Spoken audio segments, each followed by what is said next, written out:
जय श्री कृष्ण। आप सबका स्वागत है मेरे YouTube चैनल भक्त पवन पर।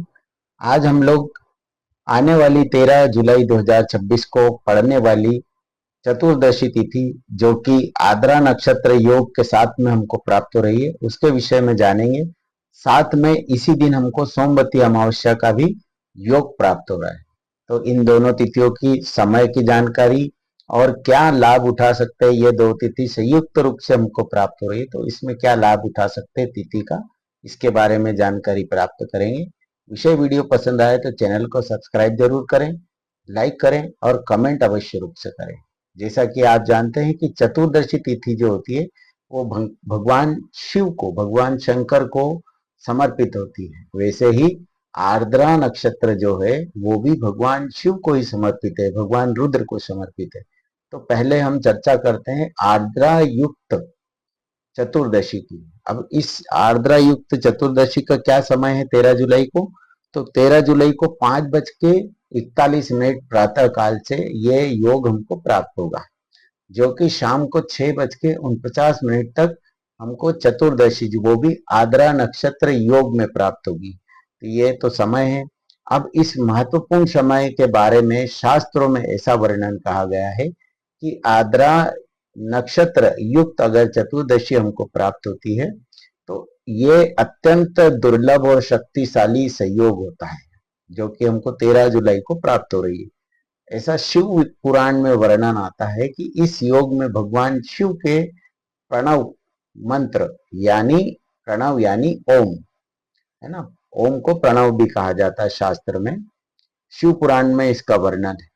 तो क्या वर्णन है कि ये तिथि पर, चतुर्दशी तिथि पर अगर आर्द्रा नक्षत्र योग प्राप्त हो रहा हो तो इस तिथि पर अगर ओम का जप किया जाए या ओम का उच्चारण किया जाए ये समय में चतुर्दशी तिथि पर, तो अक्षय फल प्रदान होता है उस तिथि से हमको। यानी अगर आप जप करते हैं तो आपको अक्षय फल प्राप्त होगा और सभी मनोकामनाएं पूर्ण होगी।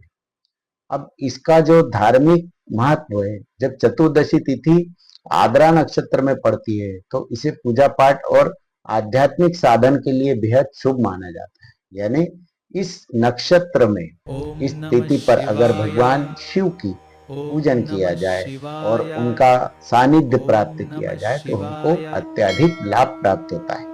साथ में ॐ भगवान नमः शिव शंकर शिवाय। माता पार्वती की ॐ कृपा नमः प्राप्त होती है। शिवाय। अब हम लोग आर्द्रा नक्षत्र के बारे में जानते हैं। 27 नक्षत्रों में ये छठा नक्षत्र होता है और इसका स्वामी होता है राहु। इसके देवता भगवान स्वयं रुद्र होते हैं जो शिव है, जो आंधी तूफान वर्षा और ऊर्जा के प्रतीक माने जाते हैं, है ना। अब चतुर्दशी तिथि क्या है? ये चंद्र मास की, यानी जो 15 दिन का हमारा एक डेट होता है, प्रथम प्रतिपदा से अमावस्या या प्रतिपदा से पूर्णिमा, इसमें 14 नंबर की जो तिथि होती है, 14वीं तिथि होती है, उसको हम चतुर्दशी तिथि कहते हैं। या तो इसमें और भी जैसे मासिक चतुर्दशी और बड़े त्योहार जैसे महाशिवरात्रि इत्यादि से जुड़ी हुई होती है। तो ये तो थी आर्द्रा युक्त चतुर्दशी के बारे में जानकारी। मैंने आपको बताया कि इसमें प्रणव का उच्चारण करने से आपको जो अक्षय फल की प्राप्ति होगी और साथ में भगवान का सानिध्य भी प्राप्त होगा, सभी मनोकामनाओं की पूर्ति होगी। अब हम लोग सोमवती अमावस्या के बारे में चर्चा करते हैं, उसका समय जानते हैं। तो सोमवती अमावस्या हमको, जो कि 13 जुलाई को ही है, उसका समय हमको 6:50 से प्राप्त हो रहा है, जो अगले दिन यानी 14 तारीख को सूर्योदय से, मतलब सूर्योदय तक रहेगा, यानी 4:11 के आसपास तक रहेगा। तो ये समय हमको सोमवती अमावस्या प्राप्त होगी।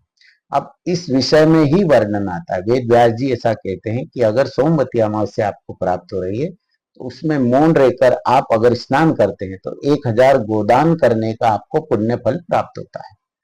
अगर ऐसा स्वाभाविक जीवन में अगर हम देखें तो एक गोदान करना भी हमारे लिए थोड़ा कठिन कार्य है। अगर ये कार्य करके अगर हमको 1000 गोदान करने का पुण्य फल प्राप्त हो सकता है तो अवश्य रूप से करना चाहिए। अब ये तिथि का जो थोड़ा सा संयोग ऐसा है कि शाम को 13 तारीख को 6:50 से प्रारंभ हो रही है और सुबह प्रातः काल 4:11 के आसपास समाप्त हो रही है। तो इस तिथि वक्त के दिन अगर आप थोड़ा सा जल्दी उठे सूर्योदय के पहले और स्नान कर ले मौन रहकर, तो 1000 गोदान करने का पुण्य फल प्राप्त होगा।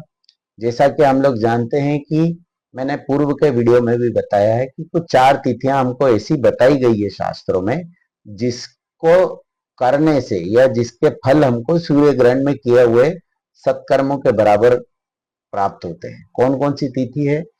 अमावस्या अगर सोमवार की आती है तो, सप्तमी अगर रविवार की आती है, चतुर्थी जो कि मंगलवार की आती है, और अष्टमी जो कि बुधवार के दिन अगर प्राप्त हो तो ये सूर्य ग्रहण के समान फल देती है। अगर आप कोई भी सत्कर्म करते हो तो उसका फल आपको सूर्य ग्रहण में किए हुए कार्य के समान फल प्राप्त होता है। तो ये तिथि हमको प्राप्त हो रही है, दो दो अच्छे सहयोग प्राप्त हो रहे हैं। इस तिथि का जरूर से जरूर उपयोग करें। जैसा कि तिथि के समय को मैं 2 बार दोहरा चुका हूँ, एक बार फिर बता रहा हूँ। 6:50 से प्रातःकाल 4:11 तक रहेगी। तो स्नान के लिए तो आप 14 तारीख को सूर्योदय से पूर्व उठ के ये कार्य कर लें। बचा दान और श्राद्ध का, तो आप तिथि जो है 14 तारीख को अमावस्या तिथि 3:12 तक तो रहेगी, और सोमवती जो तिथि है वो प्रातः काल तक रहेगी। तो जो अगर श्राद्ध कर्म अगर आप करते हो, तर्पण इत्यादि करते हैं, तो वो तर्पण आप 3:12 से पहले कर लें, यानी दिन में 14 तारीख ये कर लें। अपने पितरों की भी कृपा प्राप्त कर लें। उसके लिए हम लोग आगे एक वीडियो और बनाएंगे, किस प्रकार सरल तर्पण विधि कैसे की जाती है। इसका पूर्व में भी एक वीडियो है, वो आप देख सकते हैं, डिस्क्रिप्शन में डाल दूंगा। तो ये थी तिथि की जानकारी और तिथि का विशेष महत्व। अब एक चीज और मैं आपको वर्णन करता हूँ कि यही सोमवती अमावस्या पर अगर माता तुलसी की अगर आप 108 परिक्रमा करते हैं तो दरिद्रता निवारण भी होता है। खास विशेष बात का ध्यान रखें, तुलसी माता की परिक्रमा करने में आपसे चूक ना हो, कोई तुलसी दल या तुलसी पत्र टूटे नहीं, क्योंकि अगर अमावस्या के दिन अगर तुलसी पत्र टूटता है तो ब्रह्म हत्या का पाप भी लगता है। तो अगर आप परिक्रमा करते हैं तो थोड़ा सुनिश्चित कर लें कि आसपास जगह हो, हिलाना डुलाना नहीं पड़े तुलसी माता को। उसके साथ में एक और बात कही गई है, जैसा कि मैंने आपको बता दिया कि मौन रहकर स्नान करने से 1000 गोदान का फल प्राप्त होता है। तो ये तिथि पर ये कार्य अवश्य करें और लाभ प्राप्त करें। तिथि का बहुत महत्वपूर्ण तिथियां हैं आने वाले हमारे समय में, तो इसका पूर्ण लाभ उठावें। जय श्री कृष्ण। चैनल को सब्सक्राइब जरूर कर लेना, लाइक कर लेना। इस प्रकार की और जानकारियां आपको प्राप्त होती रहेगी।